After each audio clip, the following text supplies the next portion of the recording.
स्वतंत्रता दिवस के अवसर पर उपस्थित आदरणीय बच्चों को कदम से कदम महिला पुलिस एएसआई उर्मिला जी की अगुवाई में भारत से और भारत और लिस्ट के अनुसार बहुत बढ़िया और जहां भी माननीय राज्यसभा सांसद पहुंचते हैं दर्शकगण तालियों से स्वागत करेंगे।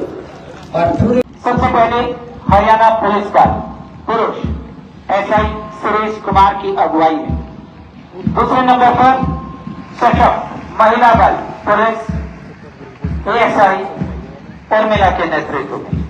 इसके बाद जो टुकड़ी सीना ताने खड़ी है गृह रक्षी यानी home guards HC Gyanendra Dahiya की अगुवाई। और उसके बाद इसी तरह से नौजवान NCC senior division senior under officer Ashwini Kumar के नेतृत्व।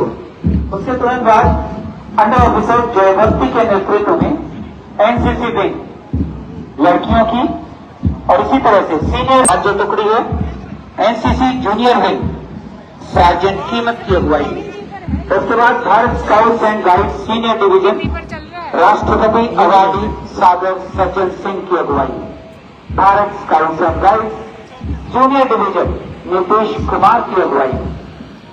और इन सब के साथ हमारे मुख्य अतिथि महोदय श्रीमती किरण चौधरी माननीय सांसद राज्यसभा हमारे बीच परेड निरीक्षण के बाद सभी का अभिवादन स्वीकार करते हुए पवेलियन में जो दर्शकगण आज की राष्ट्रीय तारिका साक्षी बनने चले हैं, भिवानी यानी छोटी काशी के इतिहास में एक और पृष्ठ स्वर्णिम अक्षरों में लिखा जा रहा है, जहां इस सुसज्जित मंच पर प्रशासन ने दिन रात एक करके 24/7 अपनी मेहनत की है। आज हमारे बीच राज्यसभा सांसद माननीय किरण चौधरी जी और हम सब बिल्कुल तैयार हैं उनके उद्बोधन हमारे देश की प्रगति विकास और उपलब्धियों की एक कड़ी आज जो आपके समक्ष रखेंगे श्रीमती किरण चौधरी माननीय सांसद राज्यसभा। किस प्रकार से देश ने उन्नति की है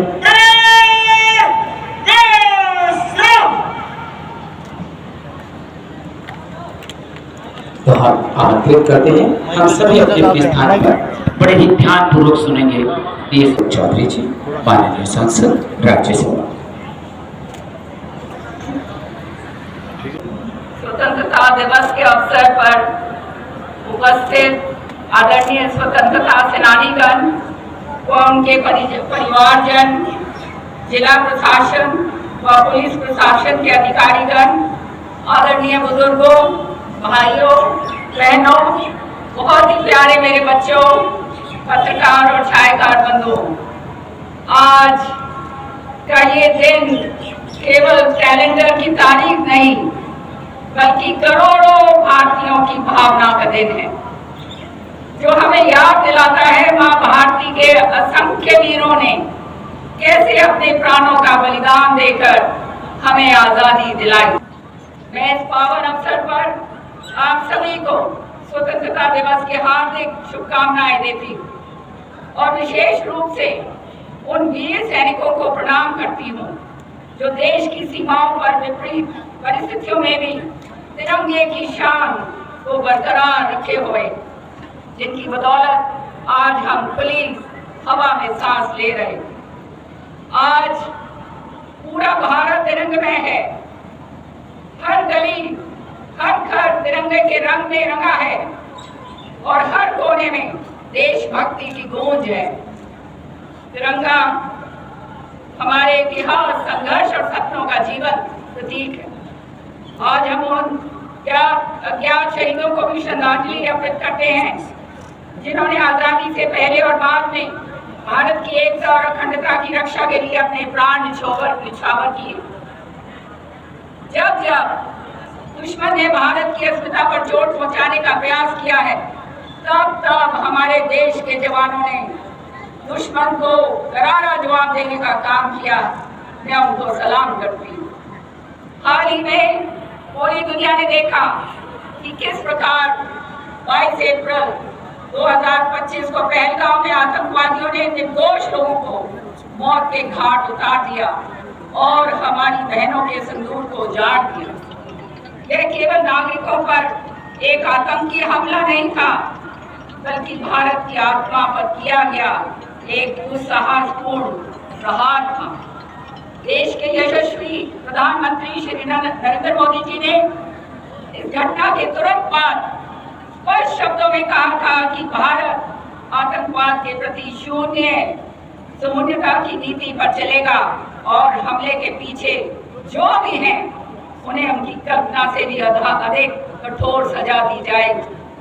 आज मुझे ये कहते हुए बहुत गर्व हो रहा है कि हमारे यशस्वी प्रधानमंत्री जी के नेतृत्व में 7 मई की रात को हमारे बहादुर सुरक्षा बलों ने ऑपरेशन सिंदूर को अंजाम दिया।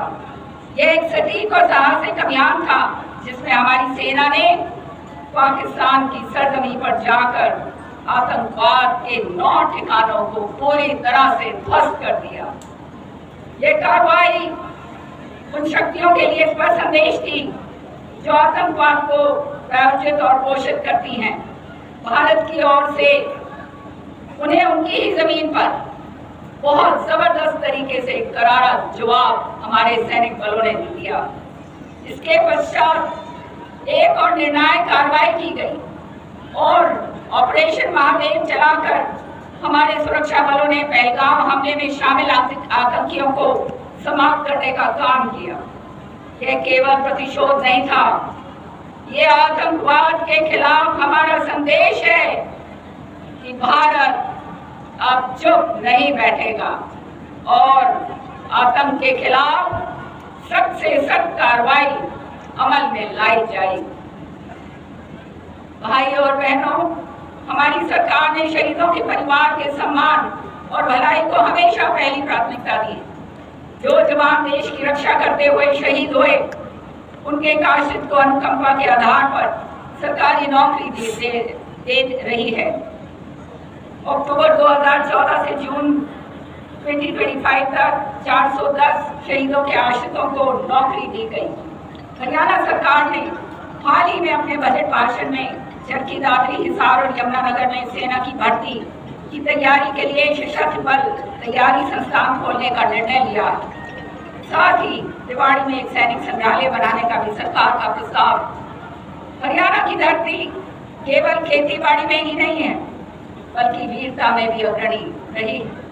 इतिहास के पन्ने गवाह हैं कि 10 मई 1857 को अम्बाला से स्वतंत्रता आंदोलन की जो चिंगारी उठी, उससे पूरे देश में आजादी की अलग जगह थी। उस चिंगारी ने गुलामी की नींव हिला दी और भारतवासियों के दिलों में आजादी का सपना हिलोरे लेने लगा। ये केवल संघर्ष की शुरुआत नहीं था, बल्कि ये संदेश था कि अब अन्याय और गुलामी की जंजीरों को तोड़ने का समय आ गया है।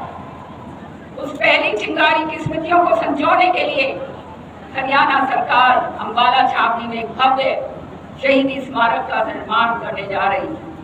भाइयों और बहनों, पिछले 11 वर्षों से देशवासियों ने जो क्रांतिकारी बदलाव और अभूतपूर्व सफलताएं महसूस की हैं, वे प्रधानमंत्री जी के साहसिक और दूरदर्शी नेतृत्व का परिणाम है।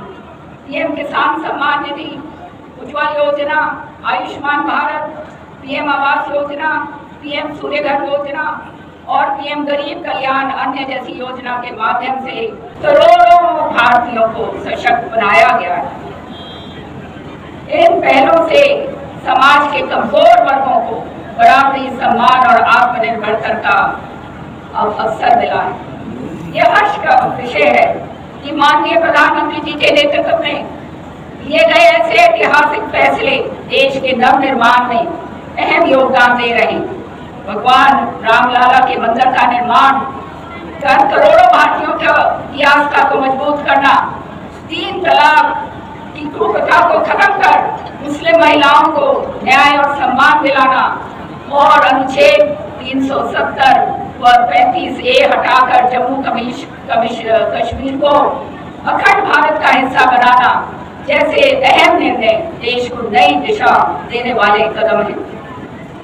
आज भारत केवल सांस्कृतिक और सैन्य शक्ति में ही नहीं बल्कि आर्थिक शक्ति के रूप में भी दुनिया में अपनी पहचान बना रहा।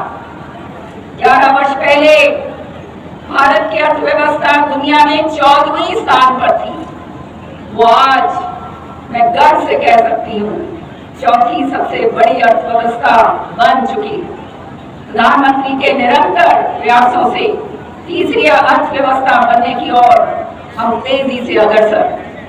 भाइयों और बहनों, मुझे ये बताते हुए बड़ी खुशी हो रही यशस्वी प्रधानमंत्री जी के नेतृत्व और माननीय मुख्यमंत्री श्री नारायण सिंह सैनी जी के नेतृत्व में हमारी डबल इंजन की सरकार हरियाणा को नई ऊंचाइयों पर लेकर जा रही है।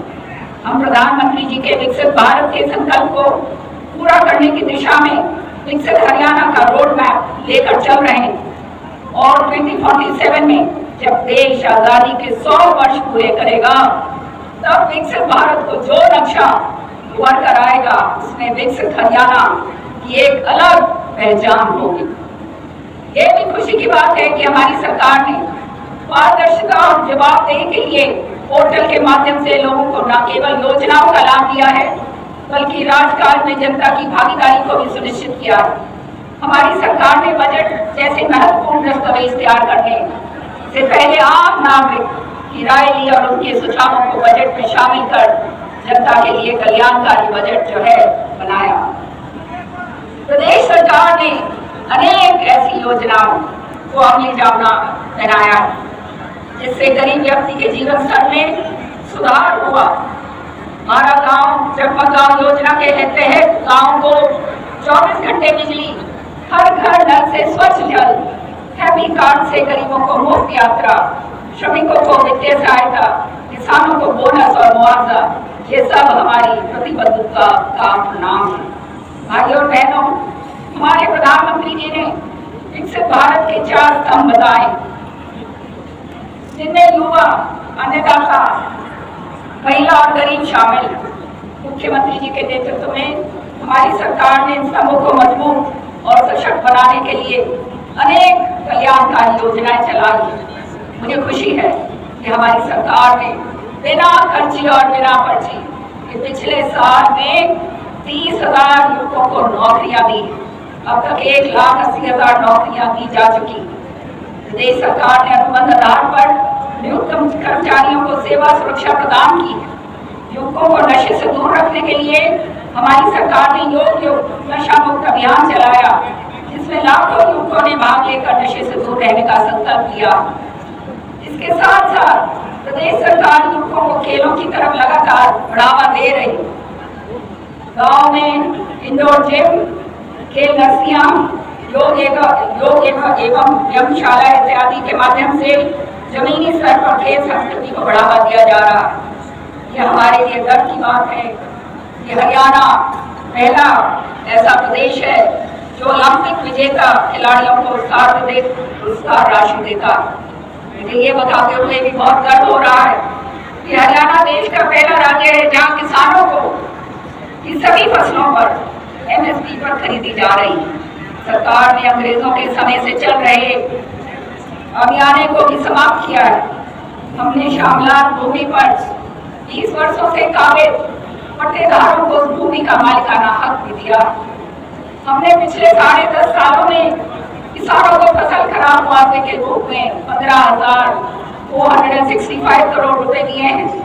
इसी प्रकार प्रधानमंत्री किसान सम्मान योजना के तहत भी लगभग 7,000 करोड़ रुपए किसानों के खाते में डाले जा चुके। मैं बताना चाहती हूँ कि माननीय प्रधानमंत्री श्री नरेंद्र मोदी जी ने महिलाओं को सशक्त करने के लिए पानीपत से देशव्यापी बीमा सखी योजना का शुभारंभ किया। इसी तर्ज पर हरियाणा सरकार ने भी लाडो सखी योजना शुरू करी है। हरियाणा में 5 लाख महिलाओं को लखपति दीदी बनाने का लक्ष्य भी रखा है। अब तक 2,13,000 महिलाओं को लखपति दीदी बनाया जा चुका है।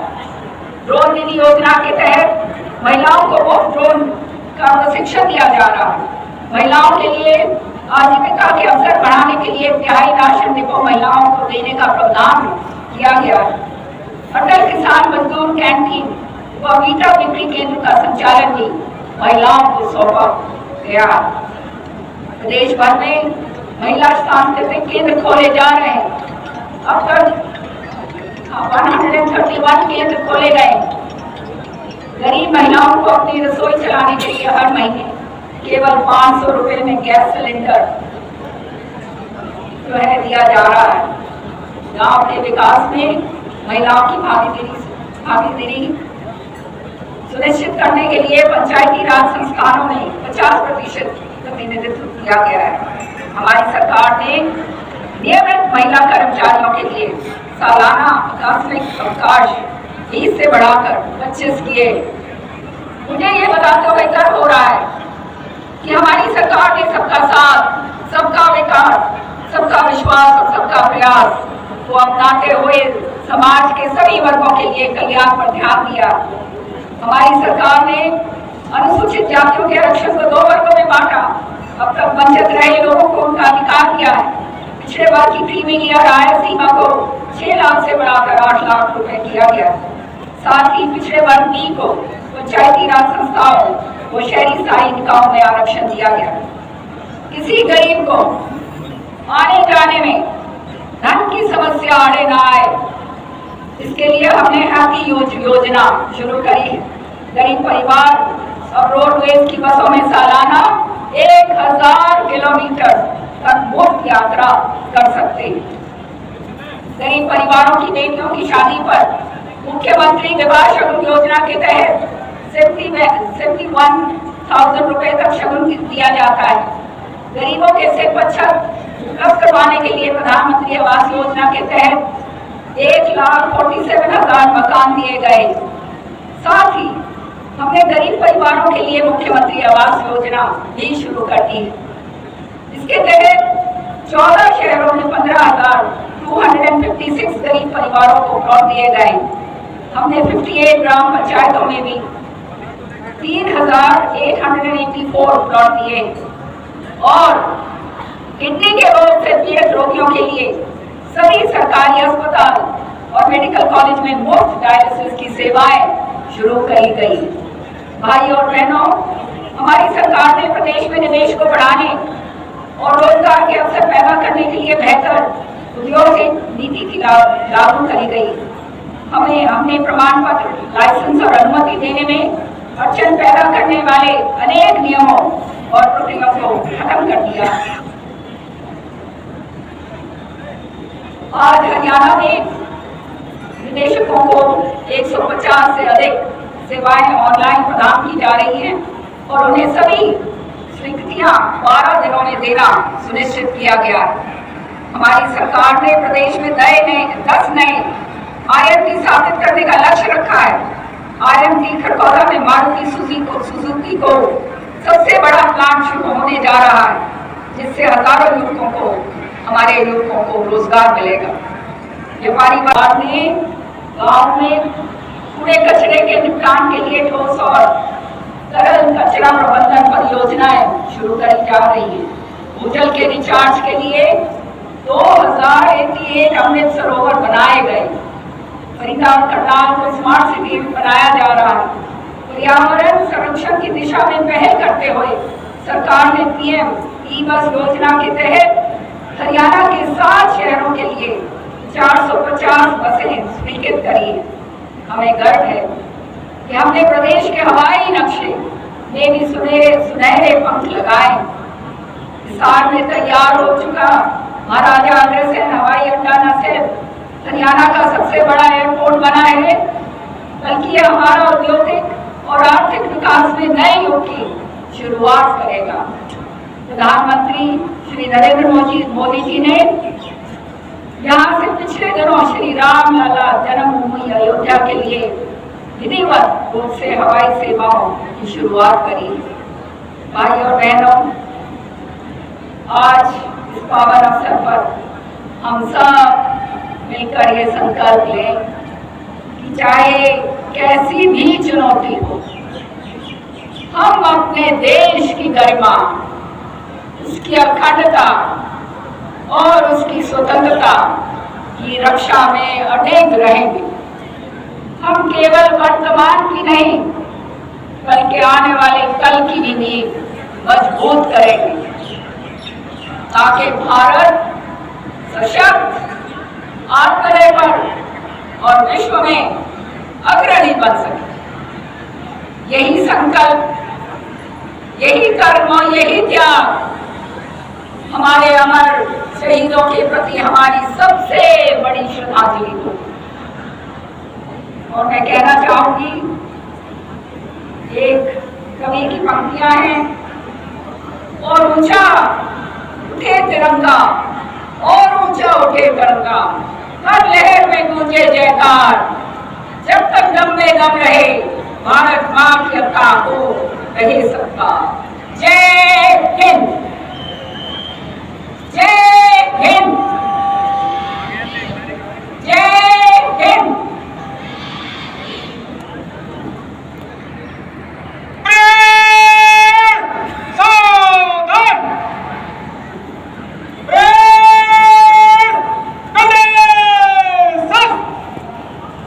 यही समय है जब देशभक्ति के गीत जो हम गाया करते थे उनको हम याद करें और उन कुर्बानियों को याद करें जिनके कारण, ये सुप्रीम के सैक्रिफाइस के कारण आज हम ये खुली हवा के अंदर जो हैं रह रहे हैं और ये देश आज़ादी के साथ आगे बढ़ रहा है। और मैं दोबारा से ये कहना चाहूँगी कि देश हित जो है वो सर्वोपरि होना चाहिए और देश हित सबसे आगे होते हुए हमारे को इस देश को आगे बढ़ाना।